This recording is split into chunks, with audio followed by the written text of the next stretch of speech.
Movie शुरू होती है और हम देखते हैं कि एक स्पेस क्राफ्ट अर्थ पर क्रैश हो जाता है और एक झील में गिर जाता है। उस स्पेस क्राफ्ट में दो लोग होते हैं, एक तो मौके पर ही मर जाता है जबकि दूसरे की जान बच जाती है। इस क्रैश में सरवाइव करने वाले का नाम कैनन होता है। कैनन अपने तबाह हुए क्राफ्ट से एक कंप्यूटर लेता है और वो कोई नॉर्मल कंप्यूटर नहीं होता, बल्कि वो एक बैकअप कंप्यूटर होता है जो उसको इंफॉर्मेशन देगा उस जगह के बारे में जहां उनका क्राफ्ट क्रैश हुआ था। कंप्यूटर उस जगह के बारे में सारी इंफॉर्मेशन कैनन के दिमाग में डाल देता है और कंप्यूटर ये सारी इंफॉर्मेशन वहां के रहने वाले लोगों के दिमाग से पहले तो कलेक्ट करता है और इसके बाद उसे अपलोड कर देता है। हकीकत में कैनन एक आम इंसान नहीं होता, बल्कि वो एक एलियन होता है जो कि किसी दूसरे प्लेनेट का होता है और उसका जहाज यहाँ पर क्रैश हो जाता है।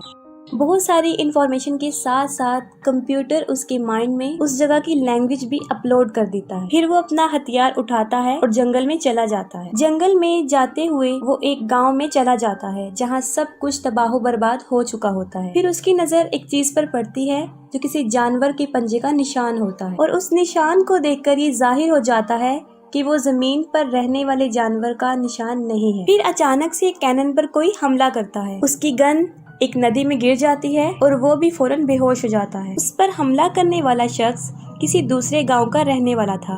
उसका नाम वुल्फ्रिक था। वो दौर हकीकत में आयरन एज का होता है और आयरन एज में लोग गांव और कबीलों की सूरत में रहते थे और वो लोग अक्सर एक दूसरे पर हमला करते थे, जो कि एक आम बात थी। वुल्फ्रिक ने कैनन को बांधा होता है और वो उसे अपने गांव ले आता है, क्योंकि वो गांव के बर्बाद होने का जिम्मेदार कैनन को समझता है। वो समझता है कि गांव की इतनी बुरी हालत उसकी वजह से हुई है। उस कबीले का किंग जिसका नाम रुतगौर होता है, उसकी एक बेटी होती है जिसका नाम फ्रिया होता है और वुल्फ्रिक उसी बादशाह का नेफ्यू होता है और अगला किंग वुल्फ्रिक ही था। बादशाह अपनी बेटी फ्रिया की शादी वुल्फ्रिक के साथ करवाना चाहता था, लेकिन फ्रिया इसके लिए एग्री नहीं होती, क्योंकि वुल्फ्रिक के फादर एक बहुत जालिम और झगड़ियालू इंसान थे और अपनी बेवकूफ़ी की वजह से उन्होंने एक जंग में अपनी जान गंवा दी। इसलिए फ्रिया को ये लगता था कि वुल्फ्रिक भी अपने बाप की तरह जालिम होगा। जो तबाह हुआ गांव हमें दिखाया जाता है वो गनर नामी एक शख्स का होता है। एक वक्त था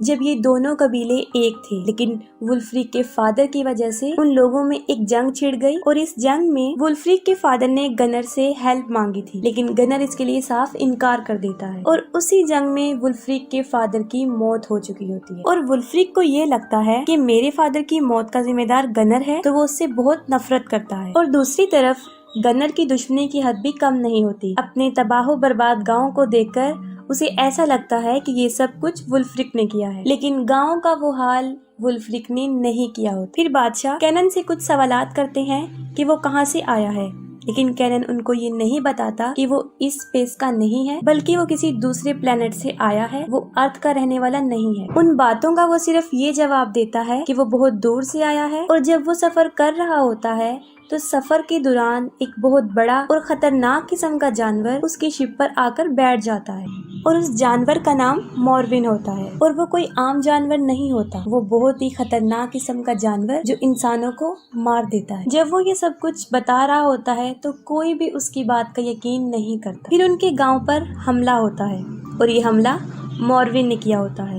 वो लोग देखते हैं कि मॉर्विन ने बहुत से लोगों को मार दिया है और बहुत से लोगों को वो उठाकर ले गया है। ये सब देखकर बादशाह मॉर्विन का शिकार करने का प्लान बनाते हैं। वो अपने सिपाहियों को और साथ में कैनन को भी लेते हैं और जंगल में चले जाते हैं ताकि मॉर्विन का शिकार कर सकें। कुछ दूर चलने के बाद उन्हें एक बहुत बड़ी गार नजर आती है। वो उसके अंदर चले जाते हैं। वो लोग वहाँ पर खड़े होते हैं कि अचानक से कोई चीज बादशाह पर हमला करती है और वो एक बहुत बड़ा भालू होता है। वो अभी बादशाह को मारने ही लगता है कि कैनन तलवार निकाल के फौरन भालू के पेट में घुसा देता है, जिससे वो फौरन मर जाता है। ये देखकर वो लोग कैनन को बहुत पसंद करने लग जाते हैं और उनके नजर में कैनन की रिस्पेक्ट बढ़ जाती है। भालू को मारने की खुशी में वो लोग सेलिब्रेशन करना चाहते हैं। वो एक पार्टी करते हैं और काफी खुशियां मना रहे होते हैं। उन्हें ऐसा लगता है कि हमने मॉर्विन को मार दिया है, लेकिन कैनन को पता होता है कि ये उन लोगों की गलत फहमी है, क्योंकि मॉर्विन अभी भी जिंदा होता है। फिर अगली ही रात फिर से गांव पर हमला होता है और इस बार ये हमला गनर ने करवाया होता है। दोनों कबीले आपस में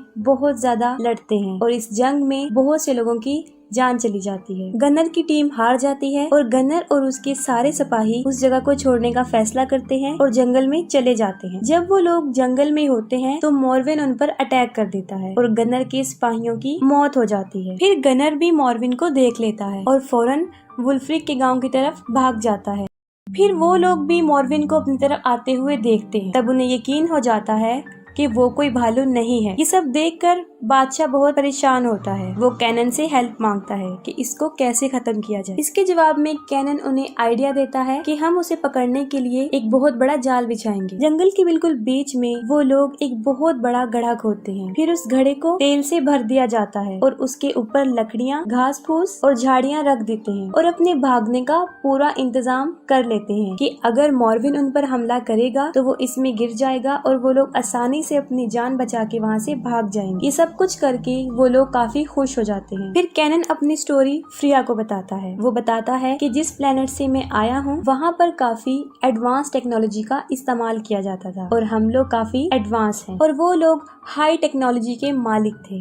वो बाकी प्लैनेट्स पर भी अपनी तरह के लोगों की दुनिया आबाद करना चाहते। फिर वो प्लैनेट की तलाश करते हैं। उन्हें एक प्लैनेट मिलता है लेकिन वो प्लैनेट्स मॉर्विन का होता है। वहाँ पर सिर्फ मॉर्विन ही आबाद थे। मॉर्विन साइज में बहुत बड़े और काफी खतरनाक जानवर होते हैं लेकिन वो किसी इंसान को नुकसान नहीं पहुँचाते थे क्योंकि वो घास खाने वाले होते थे और वो लोग यहाँ पर अपनी जिंदगी गुजार रहे होते हैं। उन्हें बाकी प्लैनेट्स पर भी जिंदगी गुजारनी थी, इसलिए वो उन मॉर्गन को मारने का फैसला करते हैं। वो मॉर्विन को एक नॉर्मल जानवर समझते थे। उन्होंने इसे खतरे से खाली समझा। फिर वो लोग मॉर्विन के प्लेनेट पर हमला कर देते हैं। वो उन पर आग के गोले फेंकते हैं और इसमें सारे मॉर्गन मर जाते हैं। वो प्लेनेट मॉर्गन से साफ हो जाता है और अपने जैसे लोगों की एक दुनिया वहाँ पर आबाद कर देते हैं और इस प्लेनेट पर कैनन की फैमिली भी रहना शुरू हो जाती है। कैनन को अपने मिशन के लिए उस प्लेनेट को छोड़कर जाना था। सब इस बात से अनजान थे कि अभी भी एक मॉर्विन जिंदा है। जैसे ही कैनन का शिप और बाकी शिप वहाँ से उड़ते हैं, मॉर्विन उस प्लेनेट पर हमला कर देता है क्योंकि उस मॉर्विन को अपने प्लेनेट खो जाने और अपने साथियों की मौत का बहुत गुस्सा होता है और वो अपना रिवेंज लेना चाहता है। वो सब लोगों को मार देता है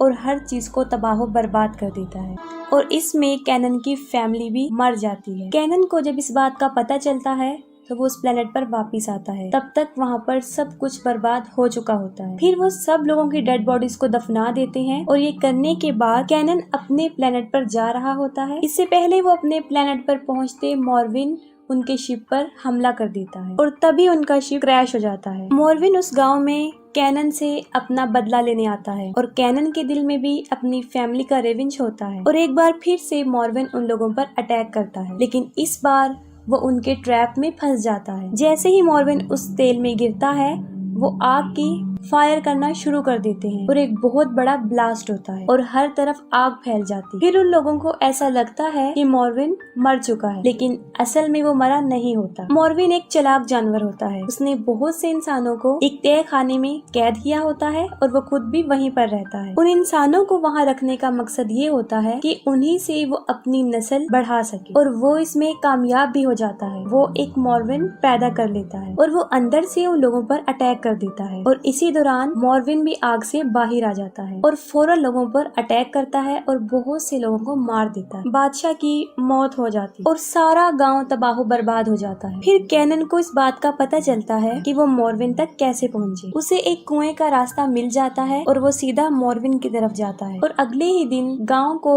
तबाह बर्बाद देखकर लोग वहाँ से चले जाते हैं लेकिन वुल्फ्रिक, उसके सिपाही और कैनन मॉर्विन को मारने का फैसला करते हैं। फिर कैनन उन्हें बताता है कि मॉर्विन एक बहुत ही पावरफुल जानवर है, उसके ऊपर ये आम तलवारें असर नहीं करेंगी। फिर कैनन अपने शिप की तरफ जाता है और वहाँ से बहुत ज्यादा लोहा लेकर आता है। फिर वो उस लोहे से बहुत मजबूत हथियार बनाते हैं जिससे मॉर्विन को मारा जा सके। फिर वो सब लोग कुएं में उतर जाते हैं। फिर वो लोग देखते हैं कि उस जगह पर मॉर्विन ने बहुत से लोगों को जमा किया होता है और उन लोगों से अपने जैसे मॉर्विन पैदा करवा रहा था। फिर नीचे से अचानक एक मॉर्विन आता है और उन लोगों पर हमला कर देता है, लेकिन फ्रिया उस मॉर्विन को मारने में कामयाब हो जाती है। अब सिर्फ असली मॉर्विन रह जाता है। वो लोग कुएं से बाहर आ जाते हैं और असल मॉर्विन उन लोगों पर अटैक कर देता है, जिससे वुल्फ्रिक की मौत हो जाती है। फिर बिल आखिर कैनन और मॉर्विन एक दूसरे के सामने आ जाते हैं। कैनन मॉर्विन का हाथ काट देता है और उसे पहाड़ से नीचे फेंक देता है। फिर मॉर्विन मर जाता है और कैनन वहाँ का किंग बन जाता है। फिर हम देखते हैं कि कैनन का ट्रेसिंग डिवाइस एक्टिव हो चुका होता है और उसके स्पेस वाले अर्थ वाले साथी उसे लेने आ रहे होते हैं। फिर कैनन सोचता है कि मॉर्विन के प्लेनेट की तरह वो लोग यहाँ पर भी कब्जा ना करें। वो पत्थर उठाता है और उस डिवाइस को तोड़ देता है।